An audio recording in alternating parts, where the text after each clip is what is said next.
সালামু আলাইকুম, welcome to my channel.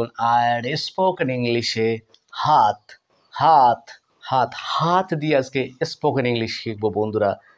আমাকে এরকম বলিও না, এ ব্যাপারে আমার কোনো হাত নাই। তারা রাস্তায় হাতাহাতি করলেন। আরে কোনো কাজ করতেছো না কেন, বসে আছো? হাত চালাও, হাত চালাও। বন্ধুরা, তিনি কঠোর মানুষ, কঠোর হস্তে শাসন করলেন। বন্ধুরা দেখুন, হাত শব্দ দিয়ে এরকম পারিভাষিক ভাবে অনেক বাক্য আমরা বাস্তব জীবনে বলি। এই ধরনের মনের অনুভূতি দিয়ে সাজানো রটানো বাক্যগুলি হাত দিয়ে তৈরি হয়ে থাকে। তাকে হাত কড়া পড়াও, তাকে হাত কড়া পড়াও, আমার এ ব্যাপারে হাত নেই, তাই না? এরকম কত কথা আছে। তার এই কাজে হাত টান আছে, মানে খারাপ কাজের অভ্যাস আছে, ঘুষের অভ্যাস আছে, হাত টান মানে চুরির অভ্যাস আছে। এরকম বন্ধুরা কত কথা হয়ে থাকে হাত দিয়ে, তাই না? তো চলুন, কথা নয়, আজকে হাত দিয়ে কত পারিভাষিক অর্থে বাক্য গঠিত হতে পারে, সেগুলো ইংলিশ কীরকম হতে পারে, ফাটাফাটিভাবে আমরা আজকে সেই সেন্টেন্সগুলো শেখার চেষ্টা করব। স্পিকিং আমাদের অনেক বেশি ফ্লুয়েন্ট হবে ইনশাল্লাহ বাক্যগুলো। আমরা চলুন, লেটস গো টু লার্ন। তাহলে বন্ধুরা, সেন্টেন্সগুলো দেখুন। প্রথমে 3টি সেন্টেন্স নিয়ে এসেছি। হাত দিয়ে স্পিকিং হবে তরতাজা, তকতকে, চিন্তা হবে সাবলীল। ইহাতে আমার কোনো হাত নেই। দেখুন বন্ধুরা, ইহাতে আমার কোনো হাত নেই। এই বাক্যটা এভাবে ইংলিশে হতে পারে বন্ধুগণ, I have no hand in this matter. I have no hand in this matter. ঠিক আছে? এরপরে দেখুন, তার হাত টান আছে, মানে চুরির অভ্যাস আছে। তার হাত টান আছে, তাহলে এখানে হাত টান, হাত এখানে চুরি করা বোঝাচ্ছে। তার হাত টান আছে, he is light ফিঙ্গার্ড। He is light ফিঙ্গার্ড। দেখুন বন্ধুরা, তার হাত টান আছে, এই কথাটা আমরা এভাবে ইংলিশে বলতে পারি। কি মজা, তাই না? হাত চালাও মানে অলসভাবে কেউ বসে আছে বা স্লোলি কাজ করছে, মালিক বা অপোজিট কেউ বলছে যে হারি আপ, তাড়াতাড়ি করো, তাড়াতাড়ি করো। এখানে হাত চালাও মানে তাড়াতাড়ি করো। তাহলে আমরা হাত চালাও অর্থ কিন্তু কথাটা বাংলায় বলে থাকি। ইংলিশ হবে বন্ধুরা hurry up, hurry up, hurry up, hurry up. হাত চালাও। চলো নেক্সট স্টেপে দেখি। বলে বন্ধুরা, আবারও এখানে 3টি বাক্য হাত দিয়ে দেখুন। বাস্তবতার সঙ্গে বন্ধুরা এই কথাগুলোর অনেক বেশি মিল রয়েছে।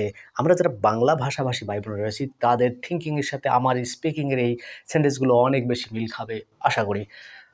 আমার এখন হাত খালি। কি বুঝাই হাত খালি দিয়ে বন্ধুরা? মানে পকেট খালি, টাকা নেই, অভাব। এটাকে বুঝাতে আমরা অনেক সময় এই বাংলা বাক্যটা ব্যবহার করে দেখি। আমার এখন হাত খালি। এই কথাটা যদি আমরা ইংলিশে বলতে চাই, I am penniless now, I am penniless now, I am penniless now. আমার এখন হাত খালি। কি চমৎকার হবে ইংলিশটা, তাই না বন্ধুরা? চোরটা হাতে নাতে ধরা পড়ল, তার মানে চোর ধরা বা চোর ধরা পড়ার এখানে হাতে নাতে বোঝানো হয়েছে। চোরটা হাতে নাতে ধরা পড়লো, আমরা এরকম কথা কিন্তু বলি বন্ধুরা, বলি। কাজেই এই কথাগুলো কিন্তু অনেক মিল রয়েছে আমাদের বাংলা ভাষার বাস্তবতার সঙ্গে। The thief was caught red handed. The thief was caught red handed মানে চোরটা হাতে নাতে ধরা পড়লো। এরপরে 3 নম্বরটি দেখুন, তাহার হাতের লেখা ভালো। তাহার হাতের লেখা ভালো। তাহলে বন্ধুরা ইংলিশটা হতে পারে he writes a good hand. হে বা এখানে শিও দিতে পারেন, অন্য নামও হতে পারে। এই যে বাক্যগুলোর গঠন স্ট্রাকচার দেখে আপনাকে অনেক বেশি বাক্য বানা শিখতে হবে। He writes a good hand. সে কি বলবো, তার হাতের লেখা ভালো।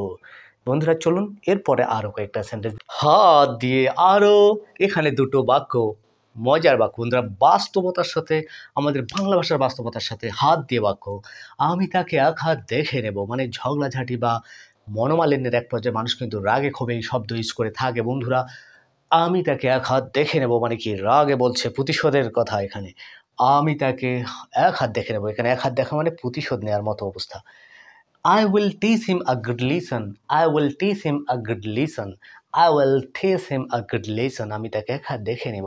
বন্ধুরা পরের বাক্যটি দেখুন, ডাক্তার রোগীর হাত দেখলেন। এখানে ডাক্তার রোগীর হাত দেখা মানে এই হাত দেখা না বন্ধুরা, পালস দেখা। কারণ হার্টবিট দেখেন, পালস দেখেন, তাই না? The doctor felt the pulse of the patient. ঠিক আছে?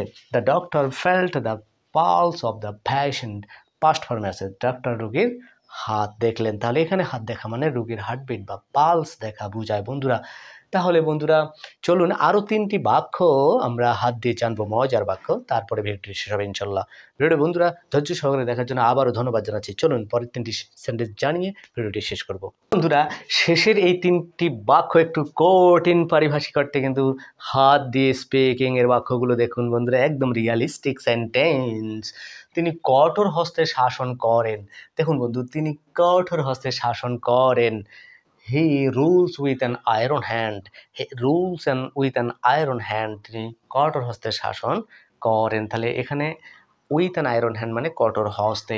বন্ধুরা দেখুন, কয়েদিকে হাতকড়া দেওয়া হয়েছিল, কয়েদিকে হাতকড়া দেওয়া হয়েছিল। দ্য প্রিজনার ওয়াজ হ্যান্ডকাফড। কয়েদিকে হাতকড়া দেওয়া হয়েছিল। দ্য প্রিজনার মানে কয়েদি, ওয়াজ হ্যান্ডকাফড, বেশি বয়স আছে বাক্যটি। এরপরে দেখুন, তাহারা হাতাহাতি যুদ্ধ করলো। তারা বলতে পারেন, তারা হাতাহাতি যুদ্ধ করলো। They fought hand to hand. Fought fight ভার্বের পাস্ট ফর্মে আছে বন্ধুরা। They fought hand to hand, এখানে হ্যান্ড টু হ্যান্ড মানে হাতাহাতি, মারামারি, এটাকে বোঝাচ্ছে। তাহলে they found hand to hand, তারা হাতাহাতি যুদ্ধ করলো। বন্ধুরা এই যে হাত দিয়ে যত পারিভাষিক অর্থ হতে পারে বাংলা বাক্যে, সেগুলো কিভাবে ইংলিশে রূপান্তর হতে পারে এই সম্পর্কে আমার চিন্তা ভাবনা বা আয়োজন হয়েছিল আজকের এই ভিডিওতে। কেমন লাগলো বন্ধুরা? আশা করি স্পিকিংয়ে আমাদের বাংলা ভাষাভাষী ভাই বোনদের জন্য অনেক বেশি হেল্পফুল হবে ভিডিওটি। যদি ভিডিওটি ভালো লেগে থাকে সেখানে আমার সার্থকতা। আর বন্ধুরা হ্যাঁ, অবশ্যই ভিডিওটি লাগলে আমার সঙ্গে থাকবেন, আমার চ্যানেল এবং আইডিকে সাপোর্ট করবেন, এবং বন্ধুরা শেয়ার করে শিক্ষার আলোকে ছড়িয়ে দেবেন সকল বন্ধু বান্ধব ও ফ্যামিলি পার্সনদের মাঝে। Thank you so much for watching. দেখা হবে অন্য কোনো ভিডিওতে। বাই বাই, আল্লাহ হাফেজ।